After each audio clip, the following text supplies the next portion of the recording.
네, 안녕하세요. 박수훈입니다. 오늘은 갑자기 예, 라이브 방송을 하게 됐습니다.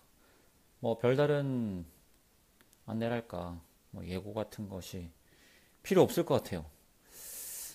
그래서 한번 그냥 생각나는 대로 라이브를 해보기로 했습니다. 지금 계획은 오늘이 화요일인데요. 매주 화요일 영어와 관련된 내용을 라이브로 하는 겁니다. 어, 그 오늘 목표는 무조건 15분 안에 끝낸다 이거든요. 지난주에 라이브를 한번 했는데 50분 정도의 시간이 걸렸습니다. 그건 저 같으면 안 볼 것 같거든요. 그러니까, 누구나 볼 수 있을 만한 건, 혹은 라이브를 놓쳤다 하더라도 나중에 이 내용이면 보면 되겠다라고 생각했을 때 볼 수 있는 시간. 제 생각에는 10분 이내라고 생각하는데, 뭐 시커먼 아저씨가 나와서 방송하는 게 뭐 재미가 있겠어요? 재미는 없겠지만 도움이 될 만한 내용이다 싶으면 다시 보실 수 있을 거라 생각해서 방송을 하기로 했습니다. 그리고 방송의 주제는 여러 가지 생각했는데 제가 페이스북이나 소셜 네트워크를 통해서 영어에 대해서 얘기한 적은 거의 없습니다.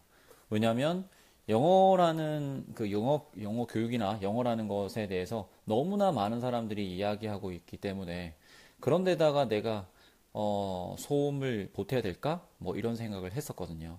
그런데 제가 아는 분들이 요즘에 가끔 영어를 어떻게 공부해야 되느냐, 뭐 혹은 우리 아이가 영어를 영어를 좀 해야 될 것 같은데 어떻게 될 것 같으냐 이런 말씀을 하시는 분들이 계시더라고요. 그래서 어떤 조언이든지 간에 아는 사람이 하는 조언이면 좀 괜찮지 않겠습니까? 그 생판 모르는 사람의 유튜브 영상을 보거나 강의를 듣는 게 저 같으면 성향상 맞지 않을 것 같거든요. 저 같으면 그냥 책을 보고 말 것 같은데, 분명히 필요하다고 생각하시는 분이 있을 것 같아서, 제 페이스북 친구분들, 뭐, 700여 명 되시는 분들 중에, 혹 본인이나 아니면 자녀를 위해서 영어에 대해서 좀 궁금하다라고 생각하실 분이 계실 것 같아서, 그걸 주제로, 방송을 좀 해나가도록 하겠습니다. 근데 접대도 말씀드렸지만 제가 드리는 것은 조언일 뿐이니까 어떤 제가 드리는 말씀을 이거 반드시 지켜야 되는 무언가 이렇게 생각하지 마시고요. 다양한 방식으로 공부하는 방법이나 영어에 대해서 스스로 참여를 해주시면 좋겠습니다. 제가 그 재미와는 동떨어진 사람이라서 어, 하여튼 유익할 수 있도록 일단 노력을 하겠습니다. 오늘도 간단하게 그 목차를 정리해서 그 내용대로 할 생각이거든요. 오늘은 주제는 문법을 어떻게 공부할 것이냐입니다. 뭐 일단 말하기 쉬울 것 같아서 일단 이 주제를 정했고요. 영어 문법 하면 머리가 지끈거리기도 하고 더 이상 하고 싶지 않다 이런 생각을 하실 분들이 많을 것 같아요. 저도 별로 좋아하지 않는 부분입니다. 그리고 학교 수업할 때도 문법과 관련된 설명을 할 때 사실 학생들도 힘들하고 어, 많이 힘들어하죠. 그래서 그렇지만 제가 학생들 중에 공부를 열심히 하겠다. 아이고, 예. 공부를 열심히 하려고 하는, 그리고 뭐, 이렇게 이런 저런, 아주, 뭐랄까요. 결의에 찬 학생들이 오면 해주는 조언이 있습니다. 그 조언들을 여러분에게 공유하도록 하겠습니다. 하지만 이 마지막에 말하려고 했는데 첫 번째 먼저 말씀드려야 될 것 같아요. 절대 혼자서 한다고 생각하지 마시고 되도록이면 누군가 상대를 구하는 게 좋을 것 같습니다. 특히나 문법 같이 만약에 문법을 제 지금 기준은 한 번을 쭉 읽어본다라는 게 지금 생각하는 방법이거든요. 근데 그렇게 하려면 혼자 하는 건 사실 쉬운 일이 아닙니다. 그래서 그룹을 만들거나 누군가의 도움을 받기를 추천드려요. 그리고 뭐 혹시 진주에 계신 분들이면 제가 지금 생각하고 있는 게 지금 설명드리는 방법대로 모임을 진행할까라고 생각하고 있습니다. 예, 모임을 진행할까 생각하고 있으니까 일주일에 한 번 정도씩 모이면 뭐 몇 달 안에 문법책 한 번을 볼 수 있을 거라고 생각하거든요. 그러니까 혹시 그런 분들이 있으시면 저에게 메시지나 댓글로 공부를 하고 싶다라고 남겨주시면 제가 저랑 같이 만나서 공부를 할 수 있을 것 같습니다. 공짜로 해드릴 생각은 없고요. 커피값 정도? 뭐, 네. 근데 유료로 진행할 생각입니다. 네. 아무튼, 자, 영어 문법을 공부하는 데 있어서 제일 중요하게 일단 알아야 될 것은 우리 머릿속에 이미 영어 문법이 있다는 겁니다. 자, 영어 문법이 없다고 하더라도 여러분들 머릿속에 이미 국어 문법이 있죠. 네, 이 국어 문법이 있다고 하는 것은 국어의 문법을 누군가에게 유창하게 설명할 수 있다는 건 아닙니다. 다양한 국어 문장이, 우리나라 문장이 있을 때, 이 문장이 이상한 것 같다, 이 문장은 맞는 것 같다, 라고 판별할 수 있는 것 자체가 내 안에 어떤 문법 능력을 가지고 있다는 거죠. 하지만 그런 문법 능력은 완벽하지는 않습니다. 문법 책에서 보여주는 그런 그 규칙만큼 말이죠. 왜냐면 여러분들이 이제 맞춤법 같은 거, 띄어쓰기 같은 거 많이 헷갈리시잖아요. 저도 많이 헷갈리거든요. 저는 자주 헷갈리는 게 몇 개 정해져 있는데, 근데 그런 것들이 헷갈리시지 않습니까? 그런 것들은 문법 책에 있는 그대로의 규칙이겠죠. 하지만 내 머릿속에 든 문법은 문법 책에 있는 걸 그대로 흡수해서 가지고 있는 게 아니라는 겁니다. 제가 언어를 사용하면서, 책을 읽으면서, 글을 쓰면서, 틀리고 실수하고, 다시 배우는 과정에서, 혹은 다른 사람의 얘기를 듣고, 그 과정에서 형성된 저만의 문법이라고 생각하면 되거든요. 영어도 마찬가지입니다. 이 방송을 듣고 있는 분들은 보시고 있는 분들은 대부분 어른이실 테니까, 성인이실 테니까, 중학교 수준에서나 혹은 고등학교 수준에서 이미 여러 가지 문법적인 용어나 문법 수업을 들어보신 적이 있습니다. 물론 부족하다고 생각하시겠지만, 어쨌든 영어의 문법에는 이런 용어들이 있다거나 이런 부분이 힘들었다거나 라는 데 대한 생각이 있으시죠? 뭐 간단하게는 3인칭의 단수 동사에는 s를 붙인다. s는 s나 s를 붙인다. es를 붙인다. 복수형은 보통은 es를 붙인다. 이런 거 있지 않습니까? 그리고 동사에는 불규칙 동사와 규칙 동사가 있고, 변화할 때 규칙적으로 변하는 애들은 ed가 붙어서 과거를 나타낸다. 이런 거 들어보셨죠? pp가 뭐고 이렇게. 그런 거 들어보셨을 겁니다. 그러니까 이미 여러분들 머릿속에는 문법이라는 게 있다는 겁니다. 느껴지세요? 네. 잠깐만요. 댓글이나 이렇게 뭔가 있는지. 네. 네, 보고 계신 분이 어쨌든 계십니다. 3분이나 계세요. 머릿속에 그런 문법이 있으니까 내가 아는 것이 무엇이다, 내가 모르는 것이 무엇이다에 너무 집중하지 마시고, 내가 어느 정도는 알고 있다. 영어 문법이 얼마나 큰지 모르겠지만 요만큼이라도 난 알고 있어. 이 알고 있는 거에 대한 자신감을 가지고 시작하는 게 좋습니다. 자, 그런 다음에 이제 내 머릿속에 이미 영어 문법이 있다는 걸 전제로 하는 겁니다. 그게 있으세요. 여러분들은 가지고 계십니다. 저랑도 다르고 서로 다르겠지만 어쨌든 여러분은 영어에 대한 그 영어 문법적 지식을 가지고 있습니다. 예, 수거 하나만 외워도 영어의 구문에 대한 지식을 갖고 있다고 볼 수 있다고 봅니다. 그러니까 그 가진 지식을 가지고 활용을 해야 돼요. 네. 자, 그리고 큰 과정 중에 하나가, 학습에서 가장 뛰어난 그런 전략 중에 하나가 스스로에게 묻고 답하는 방식입니다. 질문을 하고 그거에 대한 답을 찾는 방식이 되어야지 그 질문의 그 답을 기억할 수 있을 가능성이 상당히 높습니다. 뭐가 있을까요?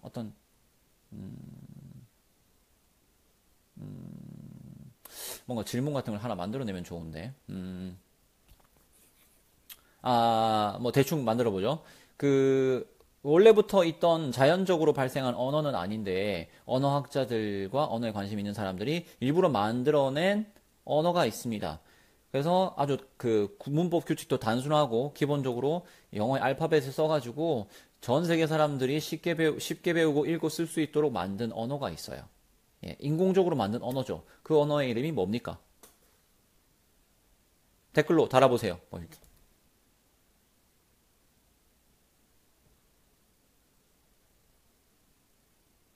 듣고 계신 분들? 에로 시작합니다. 에. 안 보고 계시구나. 안 보고 계신가요? 답은 에스페란토죠. 에스페란토.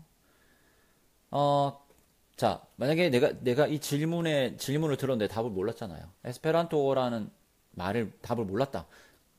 그러면 이번 기회를 통해서 에스페란토라는 말이 뇌리에 딱 박힐 수가 있겠죠. 자, 영어 문법을 공부할 때도 여기에 이만한 문법이란 사안이 있는데 이걸 내가 이렇게 갉아먹어서 다 흡수해야지 라고 생각하면 너무 고통스럽습니다.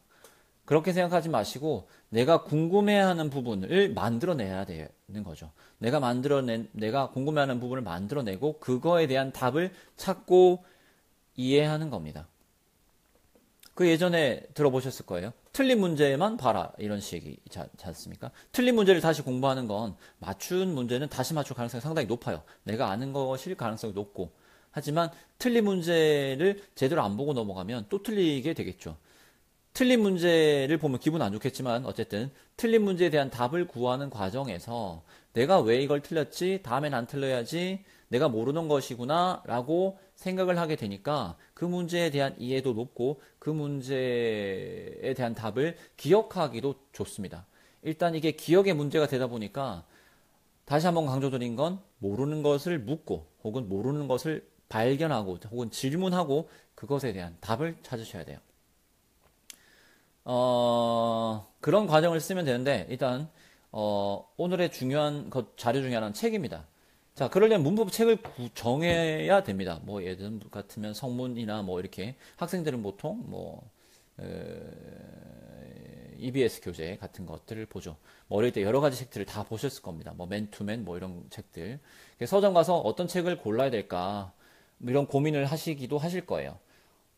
그런데 어떤 책을 공부를 하시든지 간에 책을 직접 고르시면 좋은데 그 책을 직접 고르는 거 쉽지는 않습니다. 사실 영어 관련해서 책을 찾으러 가면 예전보다 책의 종류가 사실 많이 준 것 같아요. 왜냐면 일단 중고생, 고등학생 수준에서의 영어 책은 EBS로 끝입니다. 네, 다양한 영어 책이 나오질 않아요. 네, 그만큼 영어 잘 모르긴 하지만 영어 문제집 관련한 책은 이미 많이 죽어버린 게 아닐까라고 생각합니다. 적어도 고등학교 수준에서는. 그러니까 내가 실력이 부족하다. 나는 토익이나 탭스를 준비하지 않는데 토플을 준비하지 않는데 좀 더 쉬운 교재가 없을까라고 찾을 때 적당한 교재를 찾기가 힘든 거죠. 네. 뭐 구문책이나 회화책은 뭐 대동소이할 뿐더러 워낙 다양한 종류가 나와서 그냥 통째로 외운다고 생각하면 어떤 책이든 큰 상관이 없다고 생각하지만 문법책을 고르기가 쉽지 않다고 생각합니다. 책을 추천드리겠습니다. 제가 모임을 한다고 해도 아마 이 책으로 하게 될 겁니다. 이 책은 영어의 문법을 여는 법입니다. 정확한 명칭은 영어의 문을 제대로 여는 법입니다. 보이십니까?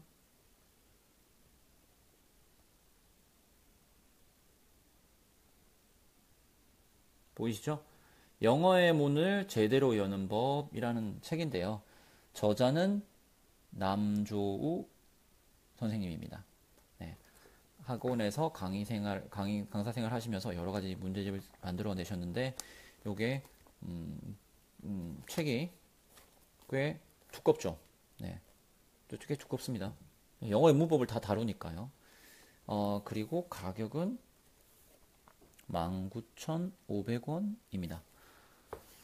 지금 얼마나 문제집이 나왔는지 확실히 모르겠는데 어쨌든 저자분은 제가 아는 분이기도 합니다. 하지만 아는 분이라서 소개하는 게 아니라 책이 정말 좋기 때문에 소개를 드리는 겁니다. 혹시나 이 책을 구하지 않더라도 책을 구할 때 제일 중요하게, 적어도 영어 책이라면 중요하게 보셔야 될 게 있어요. 이 책을 보면서 확인을 시켜드릴 수가 있을 것 같은데, 먼저 참고도서가 있어야 됩니다. 네, 참고도서. 이 에세이가 아닌 다음에야 이런 영어책 같은 뭐랄까요, 하나의 과목에 대한 어떤 학문에 대한 언어에 대한 책을 쓰려면 참고를 하지 않을 수 없습니다. 머릿속에서 뭐가 다 나온 것처럼 내가 알게 된 문법이 내가 만약에 문법을 공부하고 그걸 다 통합해서 어떤 문법책을 만들었다. 그렇다 하더라도 내가 도움받은 그 아주 분명히 핵심적인 책들이 있을 거거든요. 그런데 많은 책들이 참고도서 따위는 쓰지 않습니다. 참고도서. 예. 그래서 마치 자기들이 다 만들어낸 것처럼 얘기를 하는데 참고도서 없는 문법책은 보시면 안 돼요. 예. 참고도서. 이게 대부분의 문제집들은 참고도서 따위는 다 생략하죠. EBS도 문제가 많았지 않습니까? 그 지문 같은 거 어디서 가져왔는지 밝히지 않죠. 네. 제대로 저작권료를 냈는지도 의심스럽고요. 자, 그리고 또 그 추천하는 방법 중에 하나는 이 해설이 충실해야 됩니다. 사실은 해설이 충실하려면 두꺼워야 돼요. 해설이 두꺼운 것이 사실은 앞에 요약된 것 두꺼운 것보다 더 좋습니다. 그 학생들이 많이 푸는 문제지 중에 그런 것들이 있는데 여름방학 특강 문제지 뭐 이런 거 있잖아요. 겨울방학 특강 문제지. 그런 문제지들의 특징이 해설도 얇고 문제지가 얇죠. 여름방학 때 끝나야 되니까. 그 구성은 대부분 어떻게 되냐면 앞부분에는 문법 설명이 되어 있습니다. 그 다음에는 문법 문제가 되어 있죠. 문법 설명 듣고 문법 문제를 푸는 거예요. 그렇죠? 문법 설명 어떻게? 책이 얇다 보니까 아주 줄여서 설명할 수밖에 없습니다.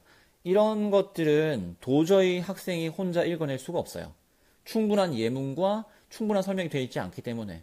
그러니까 좀 힘들다 하더라도 여러분들도 문법을 공부한다고 생각하면, 문법을 한번 훑어봐야 되겠다고 생각한다면 두꺼운 책을 고르시기를 바라겠습니다. 자, 그 다음에 이제 제대로 공부 방법입니다. 두둥. 보시고 있는 분이 3분이나 계신데, 네. 혹시나 질문이 있으시면 남겨주시면 제가 답을 드리거나 그렇게 할 수 있을 것 같아요. 적극적으로 질문 혹은 응원을 부탁드립니다. 왜냐하면 응원이 없고 이러면 그만둘지도 모르거든요. 네. 별 내용 없다 하더라도. 자, 먼저 책을 보면서 설명을 드려야 되는데요. 모든 책에는 목차가 있죠. 목차가 이렇게 있습니다. 목차가 있죠. 목차가 있어요. 자, 보통 목차들은 비슷합니다. 여기 읽어보면 챕터 1부터 읽어보면 동사의 유형, 조동사, 동사의 시간 표현, 부정사 많이 들어보셨죠? 뭐 투부정사, 뭐 명사적 용법 이런 거, 동명사, 분사, 수동태, 가정법, 일치, 화법, 관계사, 형용사. 이러면서 어린 시절 추억 같은 게 생각나실 겁니다. 자, 이런 내용들의 용어를 사실 다 알 필요는 없지만 공부를 하려면 어쩔 수 없이 최소한의 어떤 영어의 용어에 노출되고 거기에 익숙해질 수밖에 없습니다. 너무 지나치게 쓰는 건 문제가 있지만, 자, 방법이 이 책을 가지고 공부하는 방법입니다. 첫 번째, 한번 여기 보시면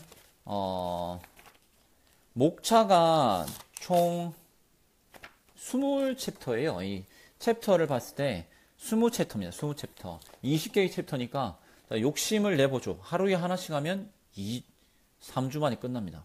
3주. 근데 3주는 너무 길어요. 사실 2개씩 해서 2주 만에 끝낸다 정도로 하는 게 좋은데 왜 그게 가능하냐면 이걸 외운다라고 생각하지 않는 거에서 가능합니다. 읽으려고 하면 이게 책이라고 생각했을 때 풀이를 빼고 문제는 뭐 안 푼다고 생각하죠. 봤을 때 한 400페이지 정도 되거든요. 20페이지씩 읽으면 20일이면 되잖아요. 40페이지씩 읽으면 열흘이면 됩니다. 읽는다가 기본입니다. 읽는다. 자, 다시 한번 이제 실제로 제가 만약에 한다고 생각해보고 역시 응원 주시는 이런 것에 어려움을 아시는 이제 우리 물결님의 응원이 있네요. 감사합니다. 네, 물결님의 응원을 받아서 계속해서 한번 해보겠습니다. 자, 여기에 보면 잘 보이시나요? 네, 여기에 보면 이제 동사에 대한 겁니다. 동사의 유형. 보통 여기서 많이 포기하고 보통 여기서 만족하는 경우 많아요. 뭐 너 1형식이 뭔지 알아? 뭐 혹은 3형식, 4형식이 뭔지 알아? 이렇게 묻고는 배운 걸 가지고 뭐 이렇게 아는 체를 하기도 하죠. 그래서 3형식은 뭐고 4형식은 뭐고 수요 동사고 뭐고 이렇게 말을 하는데 자, 좀 더 가까이 보시면 일단 동사의 유형에 대해서 오늘 읽기로 목표를 잡은 겁니다. 혹은 같은 그룹원들끼리 길게 보고 한 3달에 걸쳐서 하루에 3장씩 읽어오기로 한 거죠. 한 주에 3장씩, 3챕터씩. 첫 번째 챕터가 동사의 유형인 겁니다. 자, 동사의 유형에 보니까 1번부터 7번까지 목차가 나와 있어요. 여기서 중요합니다. 자, 7개의 주제가 있는데 이게 7개의 주제를 이 책을 잘 공부하고 나면 알아야 된다는 거거든요. 외운다가 아닙니다. 알아야 된다. 그러면 여러분들이 해야 될 일은 이거죠. 1번 제가 읽으면서 하겠습니다. 어차피 1번 팔품사와 문장 구성의 4요소라고 되어 있어요. 1번이 이 챕터 1의 동사 유형의 1번 팔품사와 문장 구성의 4요소라 되어 있습니다. 자, 그러면 어떻게 되느냐? 팔품사가 뭐지? 품사를 세보는 겁니다. 이렇게 문장 구성의 4요소? 문장 구성 요소가 뭐야? 라고 질문하셔야 돼요. 네. 4요소? 4개?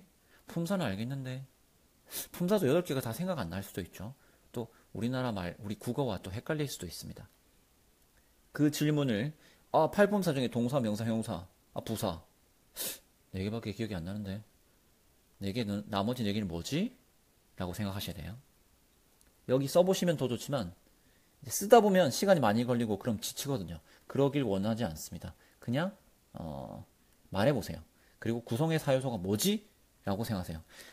내가 그것도 기억 못하고 이렇게 일단 스스로 원망하면서 뒤를 기대하는 겁니다. 첫 번째, 동사의 유형. 동사의 유형이 뭐가 있다는 거야? 동사의 종류가 있었나? 라고 질문하는 겁니다. 3번, 1형식 문장. 1형식은 뭐 간단하지. 여기 S 플러스 V라고 돼 있죠? S는 주어겠지. V는 동사야. 이건 알지. 주어 동사기 동사로 끝나는 문장. 이렇게 생각하시면 되겠죠? 2형식 문장. S 플러스 V 플러스 C. C가 뭐지? 라고 생각하시면 잘하신 거예요. 5번, 3형식 문장. S 플러스 V 플러스 O. O가 뭐였지? C랑 뭐가 다르지? 그 다음에 6번, 4형식 문장. S 플러스 V 플러스 IO 플러스 DO. IO, DO가 뭐지? 5형식 문장. S 플러스 V 플러스 O 플러스 OC. OC는 또 뭐야? 라고 궁금해 하시면 돼요. 그러고 나서 여기에 책이 재밌게 되어 있습니다. 사파도 그렇고. 재밌단 말이 아주 웃기단 말은 아닙니다. 하지만 읽으면 충분히 이해가 될 만큼, 정독하면 충분히 이해가 될 만한 수준으로 설명이 잘 되어 있어요. 예. 여러분들이 책을 읽으신다면 다른 책 읽는 것만큼의 에너지를 들이기만 하면 이 문법책을 읽으실 수 있습니다. 처음부터 끝까지 정독을 하는 겁니다. 외운다고 생각하지 마시고 그냥 이해한다. 여기 나오는 글들, 문장들을 이해한다는 느낌으로 계속 읽으시면 됩니다. 그러면 읽는 과정에서 어떻게 되겠어요? 읽는 과정에서 계속해서 O가 뭐였지? OC가 뭐였지? IO, DO가 뭐였지? 를 생각하면서 읽는 겁니다. 그러면 어느새 끝까지 읽어오게 되겠죠. 그리고 끝에는 이제 마무리로 요약까지 합니다. 이러고 나서 마지막 이 사파랑 도식화된 것들로 이 글이 끝나요. 글이 끝납니다. 뭐 문법 문제도 나오는데 뭐 이거 꼭 저는 이게 당장 풀어보라고 추천드리진 않습니다. 일단 이걸로 끝내고 이걸 끝내고 이제 다음 조동사까지 왔습니다. 자, 조동사까지 왔으면 조동사 넘어가지 마시고요. 앞으로 다시 동사의 목차로 넘어가는 겁니다. 동사의 목차로요. 자, 그러면 맨 처음 했던 과정을 반복하는 거죠. 품사 8개가 뭐였지? 한번 얘기해보자. 구성요소, 문장 구성요소의 네 가지 요소는 뭐였지? 생각해보자. 말해보면 좋습니다. 친구들이랑 같이 모여가지고, 혹은 혼자 읽을 테니까 혼자 읽으면 혼자서 말해보면 좋아요. 근데 이때 또 기억이 안 날 수도 있죠. 그때는 다시 찾아가서 그 내용만 확인하시길 바랍니다. 나왔던 설명, 긴 설명이나 그 다음에 문장들 이런 거 다 말고요. 그냥 동사의 팔분사가 뭐였는지 기억 안 나는 걸 한번 찾아보시고요. 그 다음에 문장 구성 요소가 사요소가 뭐였는지를 찾아보세요. 그리고 삼형식 문장에서 S 플러스 V 플러스 O일 때 그때 동사는 어떻게 생겼는지 또 O는 뭐였는지를 찾아보는 겁니다. 그러고 나면 한 번 읽기가 끝납니다. 이걸 모든 챕터에 대해서 반복하면 돼요. 네, 반복하면 됩니다. 네. 그러면 이 책을 하루에 두 요소씩 혹은 너무 하루에 매일매일 하는 건 사실 좀 어렵다고 보는데 만약에 다른 사람과 그룹으로 다른 사람과 이제 그룹을 만들어 가지고 스터디 그룹을 만들어 가지고 20개니까 좋다고 우리 일주일에 3개씩 하자. 3개씩 할 수 있을 거야. 3개씩 하자 그러면 일주일에 3개를 읽고 만나서 뭐 문제를 푼다든지 그 다음에 읽으면서 이해가 안 됐던 부분을 서로 나눈다든지 서로 목차를 보면서 설명해 보기를 한다든지 이런 것들을 하시면 얼마 만에 끝나죠? 3, 7, 21. 7주면 끝납니다. 2달 만에 영어 문법을 한번 훑어볼 수 있다는 거죠. 네. 자, 그런데 이제 이렇게 영어 문법 책을 봤다고 해서 영어 문법을 잘하게 되는 건 아니죠. 근데 이렇게 지난번 단어에 대해서 지난 라이브 방송에서 단어에 대해서도 말씀드릴 때 마찬가지였는데 영어 공부를 하는 데 있어서도 그 공부의 끝이란 건 사실 없거든요. 계속해서 실력이 얼마나 나아질 수 있느냐의 문제이기 때문에 언어를 마스터한다라는 건 사실 단시간 내에 쉬운 것도 아니고 언어는 늘 변하고 새로운 것들이 나오기 때문에 새로운 것들이 또 만들어질 수 있고 내가 새로운 문장을 만들 수도 있기 때문에 언어를 완전히 마스터한다? 이런 건 없는 개념이 아닐까라고 생각합니다. 그러니까 긴 길을 가는 데 있어서 중요한 점은 작은 성취를 하는 거라고 생각하거든요. 이 문법책을 어쨌든 친구들과 함께 7주 만에 한번 다 읽었다고 생각해 보세요. 그럼 그 다음에는 혼자서도 다 읽으실 수 있을 거예요. 그리고 이런 조금 두꺼운 문법책을 가지고 있으면 도움되는 부분이 있습니다. 여러분이 토플이나 토익, 탭스 이런 시험을 준비할 때 문법 문제를 푸시지 않겠어요? 그러고 나면 그 문법 문제지의 설명이 충분하지 않을 수가 있습니다. 이거는 가정법이라서 그래 이렇게 끝나는 경우도 많죠. 그러면 이 책을 꺼내서 그 가정법 부분을 다시 한번 읽어보면 큰 도움을 받으실 수가 있습니다. 네. 이렇게 해서 영문법 책을 한번 훑을 수 있는 방법에 대해서 말씀을 드렸어요. 다시 강조드리는 건 혼자 하지 마시고요.